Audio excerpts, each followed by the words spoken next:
வணக்கம். இன்னைக்கு நம்ம ஆம்ஸ்டாங் கொலை வழக்குல திருவேங்கடங்கிற ஒருத்தரை போலீஸ் என்கவுண்டர்ல பண்ணியிருக்காங்க. இதுல என்ன ரூல்ஸ் மீறப்பட்டிருக்கிறது, என்ன நியூஸ் ஆகப்பட்டிருக்கிறது என்பதை பற்றி பார்க்கலாம். ஓகே, ஸோ ஃபர்ஸ்ட் ஆம்ஸ்டாங் கொலை வழக்குல 6 பேர் சரணடைஞ்சாங்க. அதுக்கப்புறம் 10 பேர் ஆனது. 10 பேர் இப்போ போலீஸ் கஸ்டடியில் இருக்காங்க. அவங்க கோர்ட்ல நிறுத்தி ஜுடிஷியல் கஸ்டடினா என்னன்னா, நாங்க இவங்களை உங்கள்ட்ட ஒப்படைக்கிறோம் விசாரணைக்காக, இவங்களை இதே மாதிரி திரும்பி எங்களிடம் ஒப்படைக்க வேண்டும் என்பது ரூல்ஸ். என்னது ரூல்ஸ்? இந்த ரூல்ஸை ஃபாலோ பண்ண வேண்டியது போலீஸ். ஆனா வந்திருக்க நியூஸ் என்னது? அது ரூல்ஸ், இது நியூஸ் என்னது? ஒருத்தர் அதுல தப்பிச்சு போனாராம்.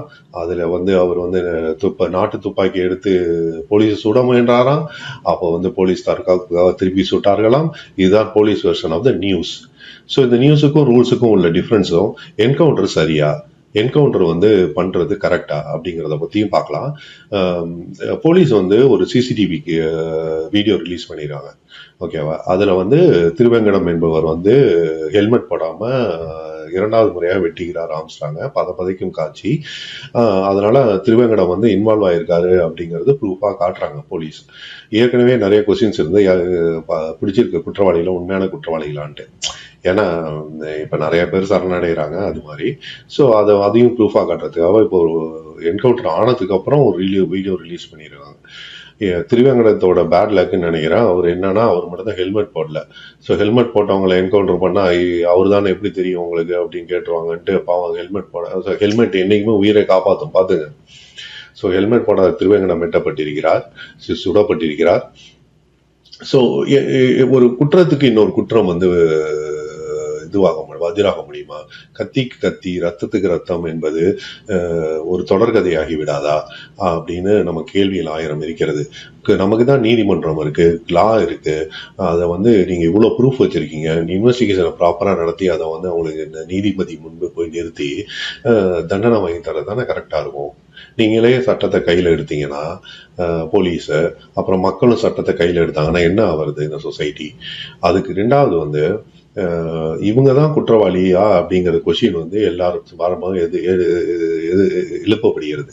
என்னன்னா, இவங்களுக்கு பின்னாடி யாராச்சும் இருந்து இவங்களை செயல்படுத்தினாங்களா என்பதை ஆராய வேண்டியது போலீஸின் கடமை. அதுதான் ஃபுல்லி இன்வெஸ்டிகேஷனா இருக்கும். சரணடைஞ்சவங்களை மட்டும் வச்சு இவங்களை வச்சே கேஸை முடிச்சிடலான்னு பார்த்தீங்கன்னா தட்ஸ் நாட் கரெக்ட்.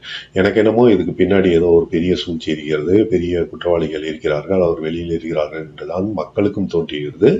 நிறைய மீடியாக்களும் அரசியல் தலைவர்களும் அந்த கேள்வியை எழுப்புகிறார்கள்.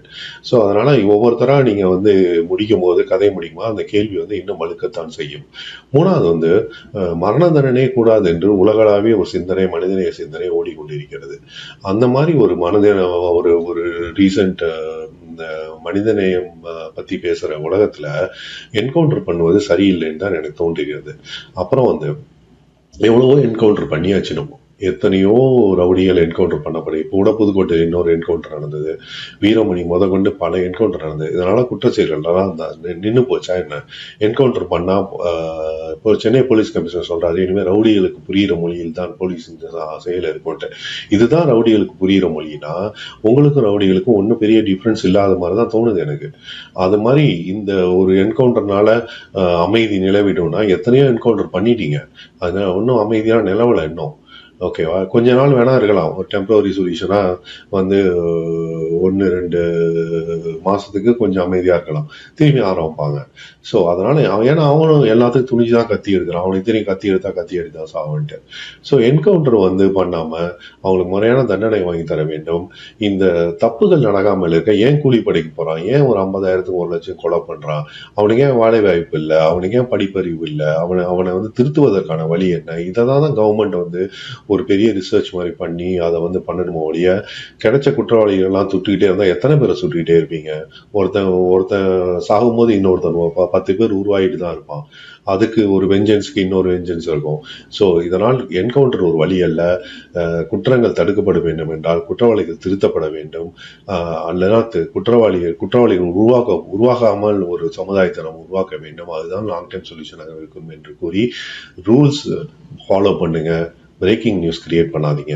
தேங்க்யூ, பாய்.